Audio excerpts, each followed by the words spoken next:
one of the interesting things is experimenting with how all the different paints work with each other, and the amount of drying time that has an effect on putting colours down, taking them away, trying other ones on top.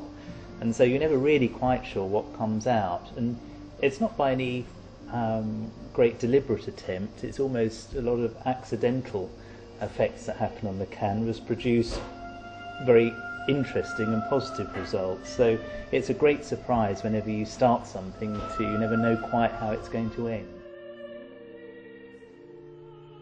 So I was born in London and lived and worked there for many years, mostly in the fashion industry, where I was putting together photographic shoots using a combination of models and stylists and photographers to bring together a brand's personality and life on page. And I think quite a lot of that has been useful now with translating to how my art comes together in some subconscious way.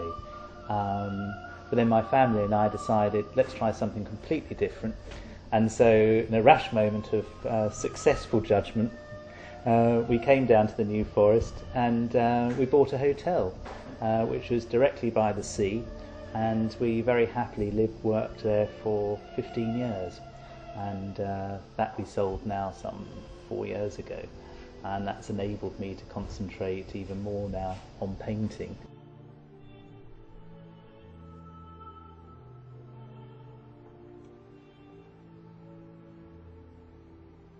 I first started painting just after January 2000, in around March time, and something was just saying to me in my head, go and buy some paints, get some canvas and see what happens. So I started experimenting then, and at the time a lot of my time was spent looking out towards the Isle of Wight and Needles, rocks, and that I think was probably what set me off in starting the seascapes.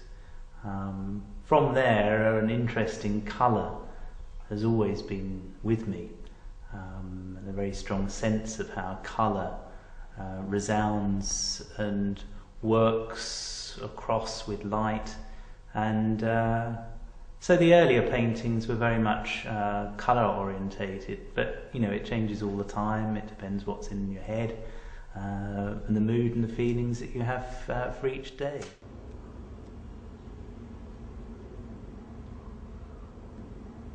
So I tend to use mostly acrylic paints, but I kind of like the randomness of having lots to hand in a fairly haphazard way here in the studio rather than anything very ordered. And for some strange reason, some order seems to be able to be created out of that disorder.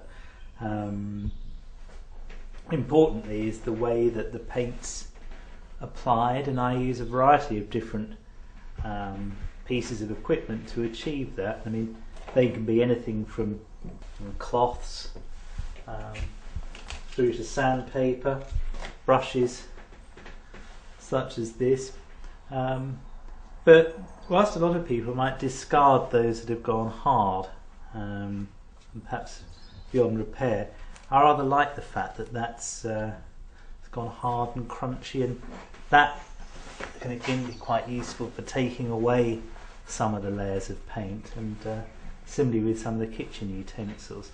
And also on the spatulas here, the fact that the paint's dried unevenly on the back, again, rather than peel that off and make it pristine again, this rough texture that we've got under here again can create quite interesting techniques when putting the paint on the canvas. So I guess this is all the members of the orchestra here, and we're trying to make some interesting music on canvas.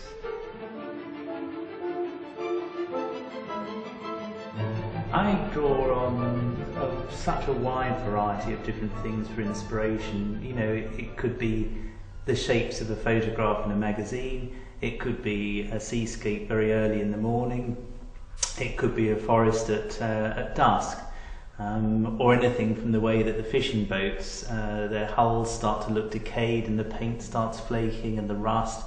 That's, I've found recently, has been quite an interesting point of navigation for some of the abstract pieces in the collection now. So one of the things that's really good is how supportive all the local people have been here and the local businesses. So here at For Sale are really great and promote my work, but also Stanwell House, Westover Hall, the Marine, they've all been so helpful to promote work. And I think people visiting the area rather like to take something away that perhaps has some connection and spirit with what's happening locally, which is really good. If someone finds a connection with what I've done and finds pleasure in the decision to wish to own that piece and enhance their home environment in some way, then job done. You won't make that connection with everyone, but then not everyone likes every piece of music or every poem or every book that they read.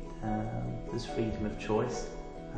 But I'm very fortunate that many choose to like what I put down, and there's a lot of gratitude for the local area in providing that stimulation that's enabled me to create what I do.